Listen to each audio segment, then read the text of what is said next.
Hello মিমিরা and পিপিরা, তোমরা কেমন আছো? শুভ রথযাত্রা তোমাদের সবাইকে। এখনও বিকেল 5:30টার মতন হবে।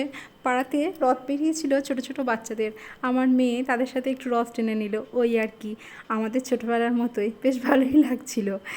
এই যে তারপরেই আমরা একটু সন্ধ্যাবেলা বেরিয়েছিলাম মেয়েকে নিয়ে, গেছিলাম একটু পাড়ার মন্দিরে। সামনে বিপত্তারিণী পুজো, তাই বিপত্তারিণী মূর্তিও চলে এসছে মন্দিরে। তারপর মায়ের সাথে এই যে আমার মেয়ে এগিয়ে যাচ্ছি সামনেই বুধা মাঠে আমাদের খুব সুন্দর রথের মেলা বসে, তাই এখানেই এসেছি।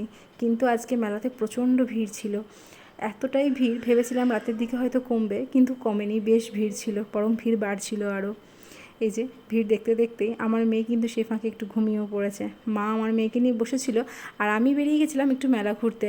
চারিদিকে অনেক খাবারের দোকান বসেছিল, অনেক জিনিসপত্রের দোকানও বসেছে, সাজগোজের জিনিসপত্রের দোকান কিন্তু অনেকটাই ছিল।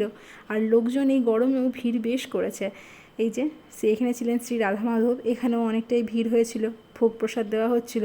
আর জগন্নাথ দেবের কাছে তো অনেকটাই ভিড় ছিল, সামনে যাওয়া যাচ্ছিল না। আর আমি চলে এসেছি একটু জিলিপি কিনতে।